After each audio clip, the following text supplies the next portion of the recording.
Brotopia, Breaking Up the Boys Club of Silicon Valley is the book, and the author is Emily Chang, host and executive producer of Bloomberg Technology. Welcome, Emily. Thank you so much for having me. It's good to be back. Yeah, okay, this is so amazing because you were here when the first book came out, right? Now the paperback is out, so congratulations. It's been a year and a huge year. And there's a new afterword with all of the progress or lack thereof that we've seen in the last year. Which we totally want to talk about, but I got to start with this.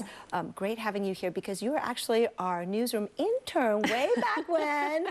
So proud of you, so amazed by all that you've done since then. Well, thank you. You guys gave me a great start. I was here many, many years ago. I won't say exactly when. Thank you. I appreciate that as well. You were one of my idols. The reporters and anchors here were so generous with their time, and the editors, and I just honestly, it made me want to be part of this industry, so here I am. Happy. Okay, so then you went to CNN and then Bloomberg, and the rest is history. And once you started covering technology, how did you decide you were going to write this book, Brotopia? What were you seeing in the industry? You know, so I do a daily tech show on Bloomberg Television, and I'm interviewing CEOs and investors and entrepreneurs, and there was a point where I just realized, you know, where are all the women? Why are there no women in these positions? Why are women so underrepresented in this industry, and why is no one talking about it?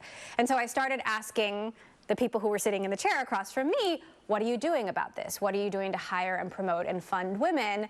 And there was one particular investor who said to me, well, we're looking very hard to hire women, but we're not prepared to lower our standards. And for me, that just lit a spark that set the fire that got me so energized to say, hey, you know, this is happening, we need to call it out, and it's just not right. Was Silicon Valley always such a boys' club from the very beginning? It was not. So if you go back to the 40s and 50s, women actually played a huge role in the early computing industry, and they were programming computers for NASA and the military. It was like the movie Hidden Figures, but industry-wide. And then in the 60s and 70s, they started doing these aptitude and personality tests to identify who would make a good programmer, and that's when women started being profiled out of the industry, and the stereotype of the antisocial, mostly white, male nerd sort of set in, and that's what we think of when we think of a tech founder or a tech visionary. Okay, other than the fact that it's limiting women's opportunities in the industry, what is the downside when this is happening for consumers, for example? It is huge. I mean, this is not just about the right thing to do, it's the smart thing to do. Ev Williams, the co-founder of Twitter, told me he thinks if there had been more women on the early team, that online harassment and trolling wouldn't be such a problem because they just weren't thinking about how Twitter could be weaponized. Amazon is selling this facial recognition technology to governments. Well, it gets white men right almost 100% of the time.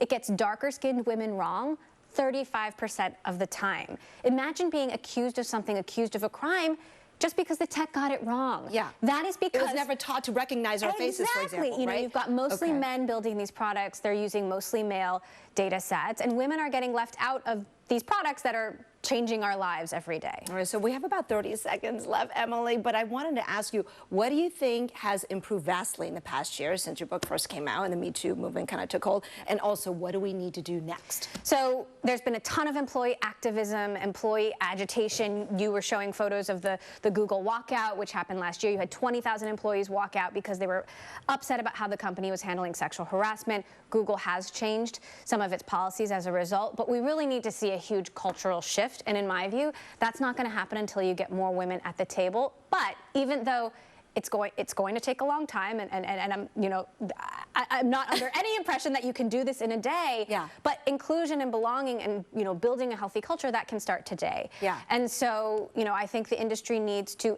make this a priority, and then make sure that if you're bringing women and minorities to the table, that they actually have a voice at that table. So it's going to be better for our kiddos. Oh yes, better right? for the next generation and all of us who use these products every day. So great to have you here, Emily Chang. The book is called Brotopia, Breaking Up the Boys Club of Silicon Valley. Thank you so much and congratulations. Thank our you, favorite Kristen, for having me.